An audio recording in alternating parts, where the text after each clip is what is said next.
Hello, everybody. Welcome to Breakfast All Day. It's time for our weekly news and marquees segment as we go skidding into the holidays. There's still stuff happening, and so there's still stuff for us to talk about. I'm Alonso. Matt and Christy are here with me in the virtual space. And Christy's got her list of headlines. What's going on? The big breaking news is Matt's birthday. Woo! Yes. Happy birthday. Do, do, do, do. No, we're going to get a takedown notice if you sing that. Oh, I didn't say 8 seconds of it. Is it 8 seconds the threshold? I think maybe. that's what you're allowed. So one of the things that came in today was this mug, this Tiki Mug. This is a brand new mug. I actually had pre-ordered this months ago. It was supposed to be here a while ago, but it's this is Jose from the Enchanted Tiki Room at Disneyland, where I've spent the last few birthdays and can't go today. I know you're planning to go to Hawaii this year for your birthday. I'm so sorry you're in your backyard in the valley instead. I was totally going to do a whole big Hawaii 5-0 because I turned 50. Yeah, like I was all excited. I've got this pool and like this. I mean, it's a beautiful day this weekend. I could have had a pool party, heat the pool up, but no, everybody's going to keep their masks off and keep the COVID. Well, as somebody told me, recently, like after the vaccine happens, we're going to have a new Roaring 20s. I think like there's going to be so much more entertaining and so much more travel and so much more, just you name it, all the things that we had to give up all year that people are going to get crazy. Bathtub gin. There you go. I'm ready for the upside, your 51st birthday is going to be crazy. Oh, tell me about it. Yeah, right. Prime number, I think. No, it's 17. And 3. Oh, okay. Well, never mind. 53 I have to wait till 53. Okay. Yeah. Hey, I'm 50. But on the upside, no, I just had to wait 3 years because, on the upside, I got a birthday shout out from Mr. William Shatner today. How did that happen? Like, are you guys buddies? Is there a backstory? A little bird told him. I know somebody that works. Scott Mance? No, actually, Scott's super jealous. I know somebody who works on Shatner's websites, and I've known this person for years. So I guess he passed it on. Well, that's great. All right. Well, I'm happy that you get to celebrate part of your day with us in the ether. I wish we could be there with you in person, but yes. we'll make up for it eventually. The exciting news I have for you, my birthday gift to you, Matt, is a COVID vaccine. Vaccines are here. They're making their way across the country. I have several doctor friends who have posted pictures on Facebook of themselves getting their shots, and so there's a glimmer of hope out there. Who decided Mike Pence was an essential worker? I was going to mention that. So today, Mother let Mike Pence wear a short sleeve shirt briefly, and he like rolled up his doughy, pasty arm to get his shot. And so he's going to be fine. The guy who headed the coronavirus task force, and under his watch, 300,000 people have died, but he gets to go. But imagine how much worse it would be. Way to go, government response. Right. Exactly. And so the question is like, will Trump do this publicly? And I would suspect not, because he doesn't like to look weak or stupid, and like having to take off his jacket and like roll up his sleeve would make him look like piggy. And also he cries and they have to give him a lollipop after. I'm just here for the lollipop. Yeah. So that is exciting news. Until I get that shot, I'm going to do some other shots. There you go. You're self-medicating. Yeah, I mean, whoever stops. In the spirit of the thing. So that is exciting. Does this give you guys hope? I mean, we've had a really atrocious week in this county of Los Angeles, all over the country. We're seeing like 3,400, 3,500 people dying every single day. The stat is like every 30 seconds somebody dies of COVID. Jeez. ICUs are full everywhere. It's been a really horrific week. Does this news of the vaccine give you guys hope? Yeah, I mean, look, I know that if the list is purely based on like essentialness, I'm way at the bottom. Right. Here's hoping my comorbidities come into play. I'm old and I'm fat, so that'll maybe move me up. But I have asthma and heart trouble. When I'll see your asthma and I'll raise you. No, So I'm glad that it's out there, and I'm glad obviously the people who are getting it first, except for Mike Pence, are the people getting it first. The frontline workers, the healthcare people. I am comfy, cozy, and good to go living and working at home. So when my turn comes. But in the meantime, I'm glad it's out there. I'm glad that we're making those steps finally to like getting us past this moment. I suspect I'm probably going to keep wearing a mask in public for a long time. I think we all should. I mean, like, just to be safe. And I've gotten so used to it. in the beginning it was so awkward, and now I'm just used to it. Like running in it, going to the grocery store in it. It's just. Do you feel hope in all this?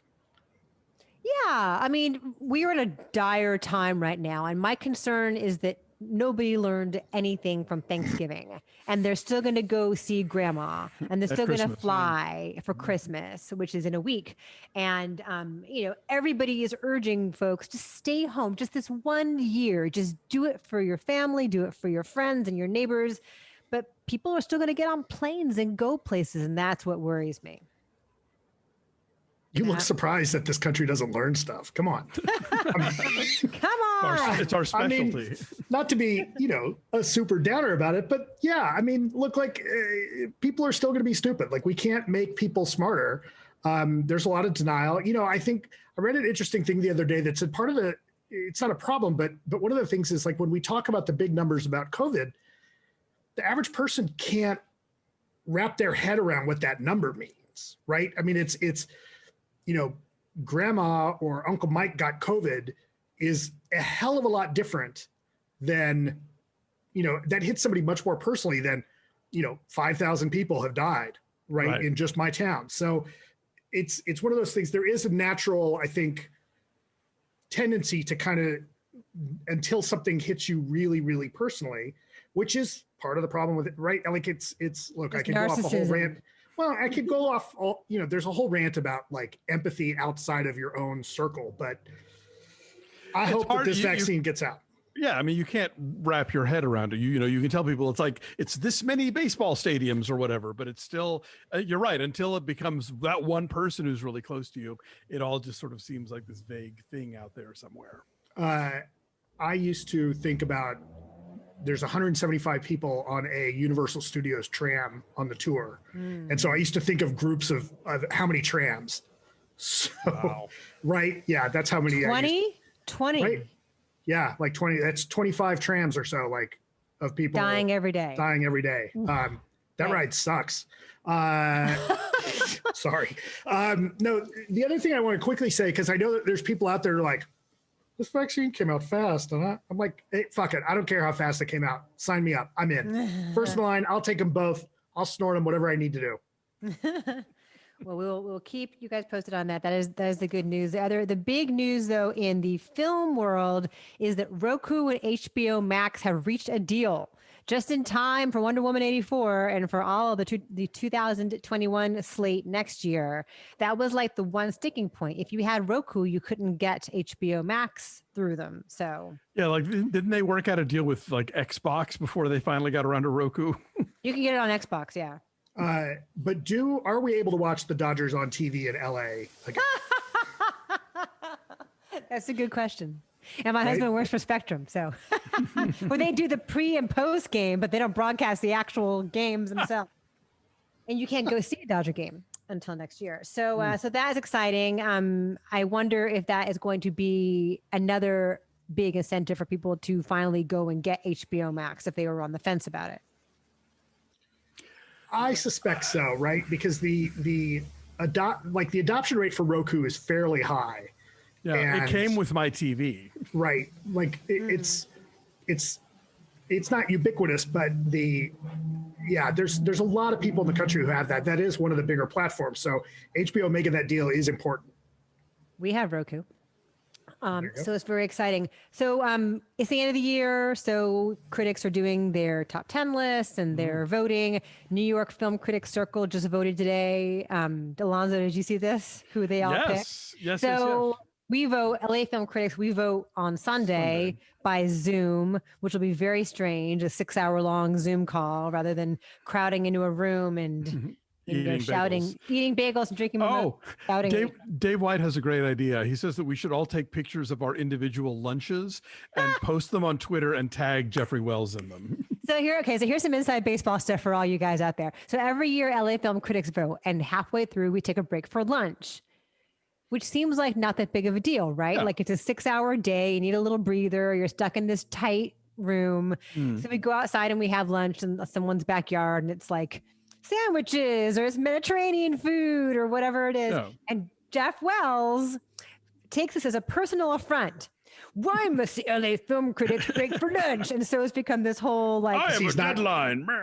Well, whole because he's inside joke, he's not in it, right? He's not in the group, so he's mad about that. And B, he's a chode. And C, nobody wants to have lunch with him. So so we tease it on Twitter like, what will we eat for lunch? Stay tuned and find out. Oh, Yeah, make sure it's you like- tag him in every picture. Exactly. We never thought about it, but he made it into a thing. So now it's a thing. I'm gonna have a Quest bar. What flavor will it be? You should also take extra tea breaks.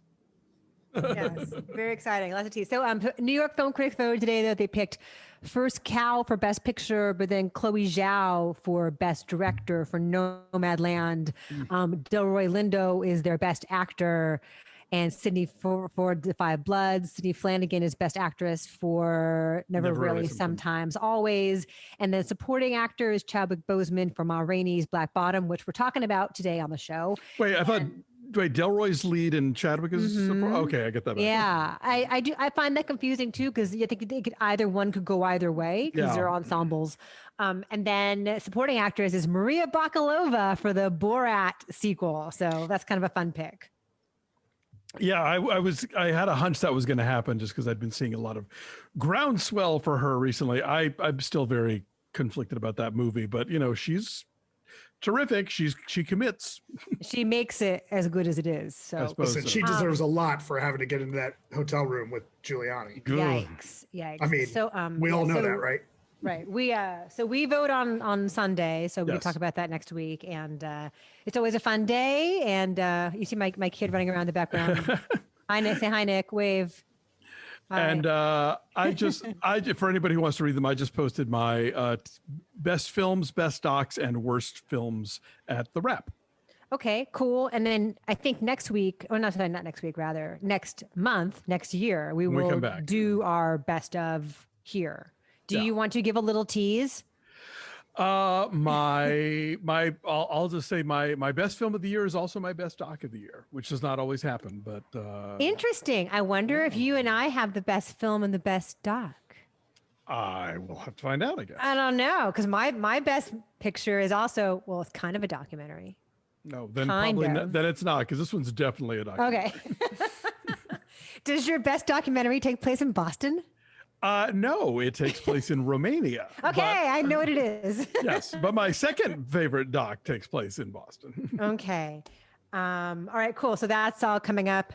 Other news for you. Okay, Tom Cruise, you guys. Speaking of COVID, speaking of movies, Tom Cruise went off on the set of the latest Mission Impossible movie. People were not adhering to COVID protocols. They were standing too close to each other. The audio's out there. Please go find it. It is like on par or perhaps even better than Christian Bale's rant. Yeah, but the difference is, but Christian Bale's rant was a diva moment of like, that guy's in my light and I'm trying to act here. Tom Cruise's rant is like, motherfuckers, we are not closing this set down. Follow the goddamn protocols. Right. This is why we can't have nice things, you fuckers. Exactly. I endorse the Tom Cruise rant because like people don't take this shit seriously. And anybody who's paying attention to production as it stands at the moment, they're constantly shutting sets down because of COVID, because people go off during the weekend and do whatever, or they don't follow the protocols on set. And he's like, we're shooting right now and everybody else is looking to see if this shoot finishes and if it works. I have people who are working on TV shows where it's the same thing. Like, we're doing this so that other shows can learn from our example and do it. So they cannot fuck up. And he's like saying, you're not just being a slack for yourself, you are fucking up an entire industry that is looking to see how this is going. So I may have beef with other Tom Cruise things, but I am on board for this. Here's the other thing. Like, no, I'd be shocked to find out that was the first time he mentioned that on set. Of course, right? Like that Seems yelling. like it was building to Right. that. Like that yelling. Like that's him yelling at guys that he's already talked to, and he's already had that problem, right? Like he probably started off like, guys, come on, remember we got to stay far apart, and then says it again, and then says it again, and then it's like, guys, seriously, take this seriously, and then it's a bit more of a raised voice, like, cut it out, move over there, and then finally he just loses it, right? Like, yeah, you know what? Fuck those guys. Like, stand far apart. if I see you do it again, you're fucking gone. So yeah, so that is out there. The audio is out there for your enjoyment. And then I sent you guys the video of this. Someone has mashed up the audio with the Frosty the Snowman. No, Rudolph the Red-Nosed Reindeer. Oh, I'm sorry. You're right. It's Rudolph Red-Nosed Reindeer, the stop motion animation. With and it's Santa like Claus. dead on. Where Santa comes in and screams at everybody. It's awesome. It's perfect. Anyway, I don't blame Tom Cruise. The power of Xenu compels you. Well, and they're So both pilots. So, you what? Santa and Tom Cruise, they're both pilots. Right? They have so much There in you go. common. So here's something interesting. We're talking about HBO a second ago. So Chappelle's show is now also going to be pulled from HBO at his request on December 31st. This is the same thing that happened where he asked Netflix to no longer broadcast his Chappelle show because he never got paid for that. Like, however he worked out the deal the first time around, it was not a good deal in his favor. He signed it because he needed the deal, but didn't realize at the time. He has said that this is how much it takes advantage of him and doesn't compensate him the way he should be. So he's saying, you can't show my show anymore. Well, and look, I'm sure for a lot of people like, oh, Chappelle, he's already got so much money. What does he need to blah, blah, blah, blah. But I think this kind of move makes it a lot more likely that the next person who comes up with a show like this knows the deal. It's like somebody was talking about how like the very fact that in this country and in a lot of places, it is considered like bad manners or in poor taste to talk about how much money you make. All of that is a trickle down thing of the wealthiest people not wanting us to compare notes for what our labor is worth, And so like, I think for anybody who's following, who's the next Chappelle that comes along, they're going to know that their deal is not going to fuck them over in the way that Chappelle's deal fucked over Chappelle, and that he had the clout to say, all right, then you can't show this show anymore. So I think this is a good thing down the road. This is setting up a precedent and sort of allowing kind of a reverberations to happen so that nobody else gets screwed over in the same way. Yeah, to your point about people like this culture of not comparing salaries, the idea is that, employees will get mad at each other. Like, no, they won't. They get mad at the boss. Exactly. Like, right? They'll band together to get more. Exactly. Oh, that's like a union. Shocking. I would not be at all surprised to find out that Chappelle has been in and may still be negotiating with both Netflix and HBO about stand-up specials. And I can absolutely see that both of those platforms would pull his show to make things right with him, to entice him and kind of show good faith. Right, because his most recent deal for stand-up show has been with Netflix. They did like 3 or 4, I forget. But yeah, I think you have to, as they say in Star Trek 4, only Nixon can go to China. Chappelle is uniquely in a position to play hardball with these guys because there's more they want from him. Got it. That's interesting. The Cleveland Indians are changing their name. Good. After 105 years, this is the latest pro sports team after the former Washington Redskins, now the Washington football team. The Indians are changing their name after 105 years. We don't know what it's going to be yet. It's interesting, though, the way people either think this is an awesome idea, it's a long overdue, or they're like, oh, it's cancel culture. We can't have anything we like anymore. So. Fine. Well, let's make it the Cleveland Crackers. See how they like that.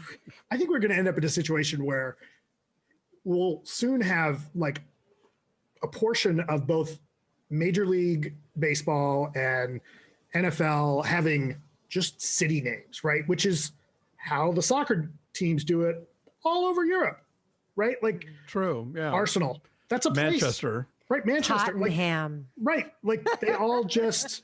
Wait, is Arsenal a place? I don't Yeah. think so. I Really? believe it's actually a town. Okay. Arsenal, Come on, England.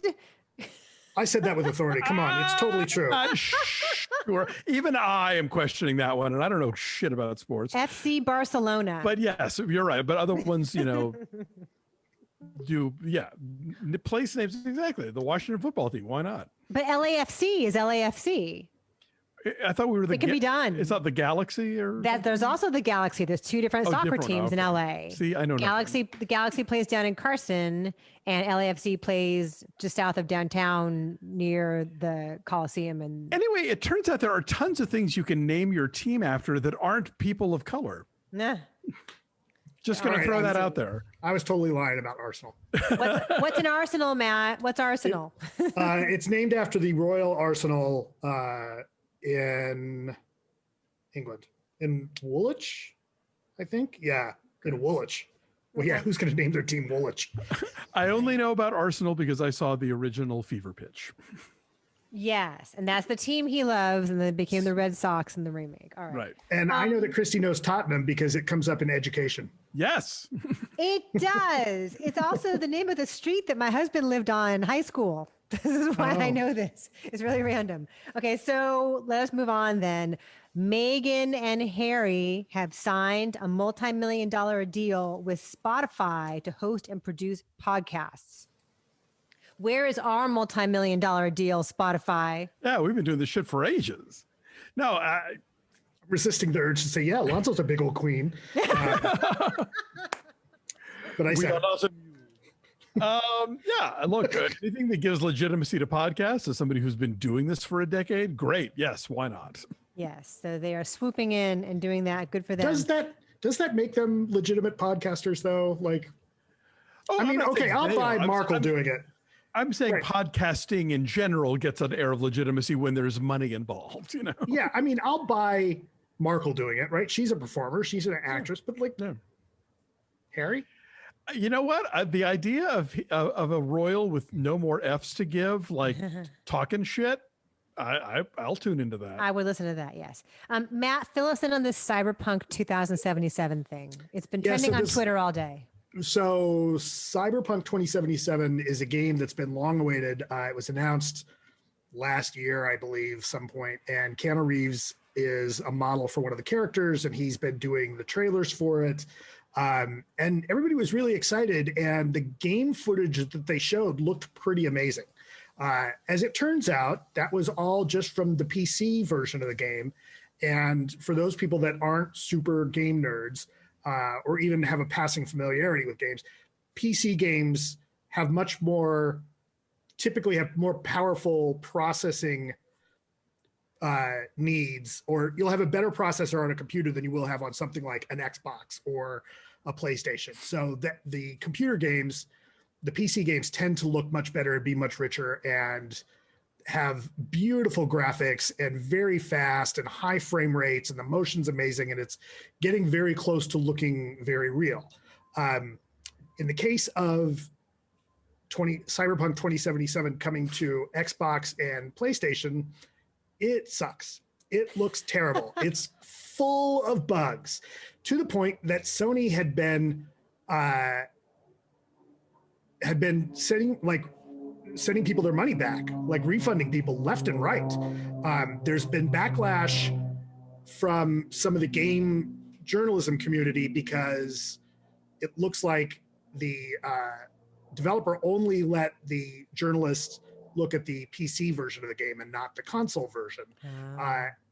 The bugs are things across the board, from like it'll freeze, it'll crash, to one of the features of the game is you can adjust your dick size should you feel so inclined. But the bug that happens sometimes is that the mapping of the pants on the character doesn't take that into account. So you've got dudes walking around with their flies open and their dicks hanging out. It's not a bug, it's a feature. It's a feature, right? It brings a whole new meaning to dressing left. Same thing with women and breasts. Like, they can make their breasts bigger and they won't fit inside the shirt anymore, and they just go through. So it's like a see-through shirt. Or it's That's like really the windows, strategically placed windows. This sounds like weird science. Yeah, What's the game about? Is there a point to the game? Like, how do you play? What's it about? Apparently it's about dicks and boobs. Right? That's every game. Some 12-year-old boy designed it. Yeah, I mean, it's a disaster. And so people are pissed, and it's this was a game that everybody was looking forward to and probably was going to play. This was, one of the things that people were excited about, the processing power of the newer, there's a new generation of consoles. There's a PlayStation 5 that's come out and an Xbox Series S and X, neither of which are available because they didn't make enough. And the Christmas rush meant that you can't order them anyway. But if you have one of those consoles, it still kind of sucks. Oh. But, Baxter makes it all better. Yay. There you go. Baxter was hanging out. Say hi, Bax. Hello. Is he bigger than he was? We have him on diet food. No, I'm calling my dog fat. I didn't know if he had. I wasn't sure if you got him like in the growing period or if he's already as big as he's. Don't fat shame Baxter. We think he's 8. We don't know how old he is. Okay. But we got him. He was supposed to have weighed 25 pounds. He was actually 27. And then we took him to the vet and he was like 29. So anyway, he was hanging out near the table. So I thought I'd bring him up and say hi. Hi. Do you see yourself? Oh, look at that smile. Do you see? Come up a little bit more. Oh, there he is. Oh, look at the smile of the dog. Hello. He's like, put me down. All right, put him down. Anyway, so we will not be playing that game then. My child is currently playing whatever that Phoenix Rising game is right now Immortals, behind me. Phoenix Rising. Immortals. Or Immortals. He loves it. Phoenix He's Rising. learning about Greek mythology. So Matt, was this a thing where they just like rushed it out for Christmas and they didn't have it ready yet, or? I think that they, there's this whole. There's many other people who are much more knowledgeable about the game industry than me, but one of the things that's come up for the last and has been increasingly visible in the last few years is what they call crunch culture, which is the last month or few weeks before a game, everybody's going to work 24/7 and crank the game out so that they hit their deadline. And so some of the stuff that I've read is that this is a casualty of the crunch culture, which is, damn the torpedoes, we're going to be out before the holidays, whether or not the thing's ready. Now, Gotcha. you can get away with that because since all the consoles even are online anymore, you can roll out patches to a game and fix stuff down the line. But a successful game launch only needs a few of those. But when it's like breaking the game, that's a big problem. Gotcha. Interesting. Well, we will avoid this game then. I have lots of COVID news and lots of sad death news. Among people who have tested positive recently are LA Mayor Eric Garcetti's 9-year-old daughter. Yes. Which is sad and strange. Sharon Osbourne and Carrie-Ann Inaba of The Talk both have tested positive. And then we have some sad deaths. We have Anne Reinking died this week at age 71, legendary Broadway star, Tony winner, choreographer, played by... what's her name? Margaret Qualley. Yes. in Fosse Verdon. It is sadly not streaming anywhere. Again, physical media. But if her dance number on the staircase and all that jazz is one for the ages. I keep seeing people posting it on Twitter, and folks have commented on how similar the Nicole Kidman number is in the prom. Yeah, it was down the staircase. I think it was designed as an homage to that very number. Right. Charley Pride died at age 86. Country music legend. He died of COVID just after being honored at the CMAs where no one wore masks. Oh man. Because my freedom. Yeah. My freedom. But I did a Q&A with Charley Pride at the USA Film Festival in Dallas a couple years ago. Because he lived in Dallas. I didn't realize he was like part owner of the Rangers. I didn't realize he had played baseball in the Negro leagues. He was a pitcher for a long time and was part owner. And he would go to spring training and would like talk to the players and serenade them, sing them songs. And so besides being a trailblazer in terms of music, he was in baseball as well. Matt, you have your hand raised. Yeah, you saw the news about the Negro Leagues and the MLB. Yeah. Yes. That's interesting. That changes everything. It's gonna be seismic as far as how things shake out. And John Le Carre died at age 89. Yep. Tinker, Tailor, Soldier, Spy. I've never read a John Le Carre book. Me either. But I've seen several film adaptations. Matt, you must have. You read. I don't think I've read any of his stuff. No, I like haven't. Books? I do like books. I've read all the James Bond books. But I haven't. I've always meant to, but then I just never get around to it. like we have with movies, right? Like there's a whole list of books that I want to read that I just haven't got to. Who has the time? Time is an issue. Also this week, the original Boba Fett, Jeremy Bullock, just died like yesterday at age 75. We will talk about Boba Fett and the Mandalorian finale, which was tremendous, in our Patreon later on. So if you guys don't already subscribe to our Patreon, now's the time to check us out there, because the Mandalorian was amazing this week. That's it. That's all I have for news. Real quick, I had forgotten to mention, Matt, do you know who was born exactly 20 years before you on this very day? I believe it is none other than the man, the myth, the legend, and we shared our birthday before because we've talked about it, Leonard Maltin. Yes, Leonard Maltin turns 70 today. Oh. Yeah. I also share a birthday. I also share a birthday with Steven Spielberg. DMX is exactly as old as me, so we're gonna party down up with him. We're gonna party up in here. Y'all done make me lose my mind. Who else? Christina Aguilera, born on December 18th. Casper Van Dien. And Brad Pitt. Brad Pitt's a good one. That's a really good all-star lineup. It's a good array. Yeah. All right, that's all I got. Matt, if I'm not mistaken, I think Louis Prima too. That one up. There you go. So that's all I have for news. Matt, you have a lot of marquees and pictures for us. Do I. Cool. All right, let me get these teed up. Okay. All right. Yes, we have a bunch of marquees today. This first batch comes in from Adrian Granobles, or Granobles, I believe it is. He said that his family and he visited Lake Placid, New York last weekend. They live in NYC, so no traveling outside of the state. They ran into the Palace Theater on Main Street, a wonderful looking theater opened in 1926 and currently closed due to COVID-19 restrictions. Took a few photographs of their marquee on Saturday afternoon. So these are the Saturday afternoon ones.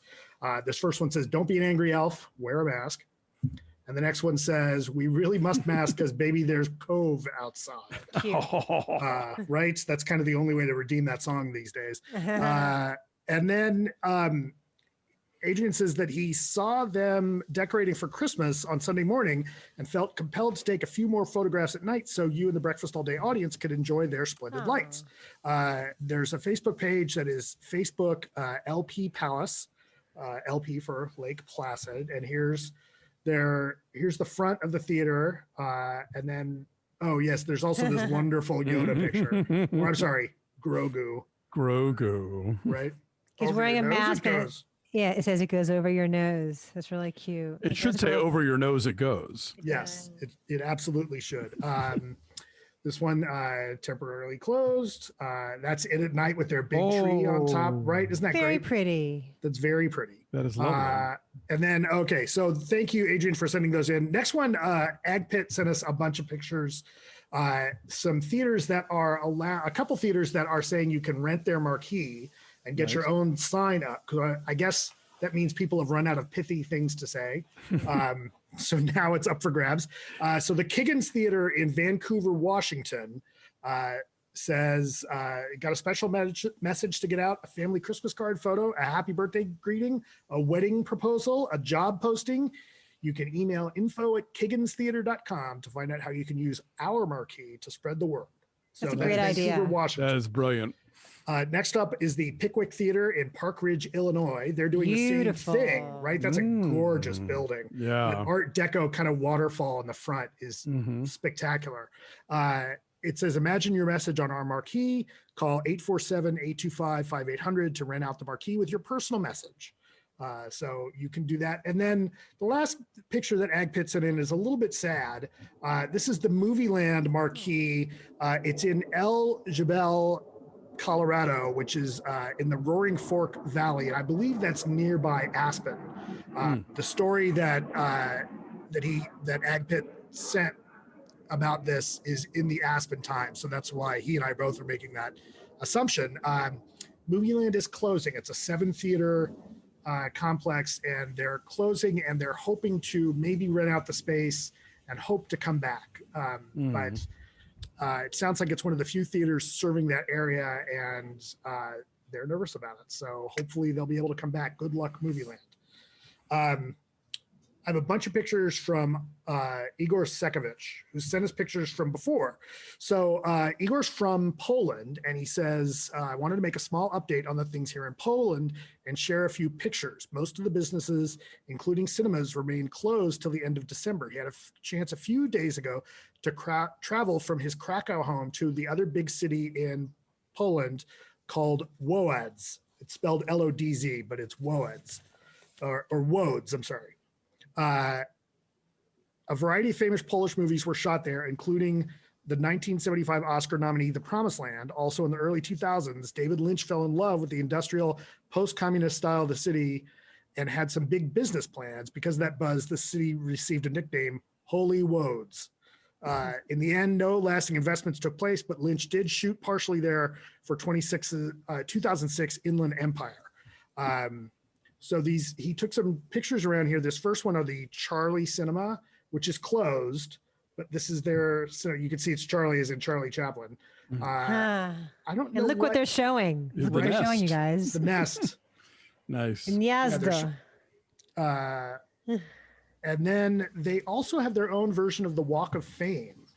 So Peter Sobocinski was Oscar-nominated cinematographer for The Three Colors Red. Oh, right. Yes. Right. And then this next one is, I can't pronounce that name. Agnieszka Holland. Agnieszka Holland. She directed Europa, and In Darkness. And my favorite version of The Secret Garden. Nice. 1993. This next one is Wojciech Kilar, composer. His score for the Dracula movie is astounding. Which one? Coppola's. Ah. Yeah, the movie's not great, but his score is amazing. And it's got all that Diamanda Galas in there too, right? Yeah, that's his star. Cool. Krzysztof Kieślowski, who did the Three Colors trilogy and the Decalogue.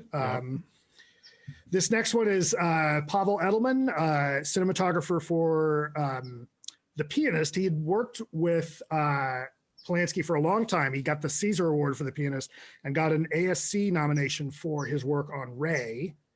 And then this last one is Pola Negri, the silent film star who had done a bunch of movies with Ernst Lubitsch and was contracted by Paramount. Apparently, according to my brief research, was the first European star to get a film contract in the States. Oh, that scans. Yeah. So then Igor threw in a couple of Christmas decoration pictures. Clothes, right? Oh, so nice. Right. Ooh. Beautiful Christmas lights. Oh, gorgeous. Up and around the city. These are gorgeous. Little like birds and packages and deer. It's very sweet. So many reindeer. And then this one, so this card, it's a frame with a heart on it and a little Santa hat. And Igor was good enough to send over the translation. It says, "We thank the medics." Oh, nice. Yeah. So that's very nice. Then I have just a couple more, some goofy ones I found this week. It's the Carroll County Veterinary Clinic. Their sign says, "If the earth was flat, cats would push everything off it." This one is, "A big nose is not an excuse for no mask. I mean, I still wear underwear." Wow. That's very lewd. I can only imagine the rest of that sign says pleasures. That's got to be either maybe that's the sex shop that's next to Four Seasons Total Landscaping. Yeah, there you go. Or it's somebody in there is playing Cyberpunk 2077. And then the last one, this was the picture that we opened the show with. A reminder, quarantine is temporary, but Wu-Tang is forever. So true. Yes. So true. Very cute. Yeah, so lots of great pictures. Thanks for everybody to send those in. Keep them coming because they're fun. Yes, we appreciate it. Thanks, guys. Yeah, so thanks everybody. Thanks for watching.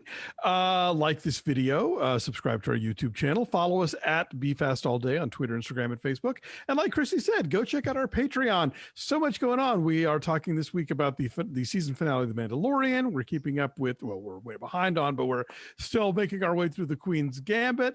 Coming up, we'll be doing our December film that was chosen for us by our subscribers, our monthly classic that we'll be getting into. Lots of other neat exclusive exclusive things, a lot of more fun stuff coming up in 2021. So in the meantime, have a good week, everybody. Take care of yourselves and each other. We'll see you next time. Bye.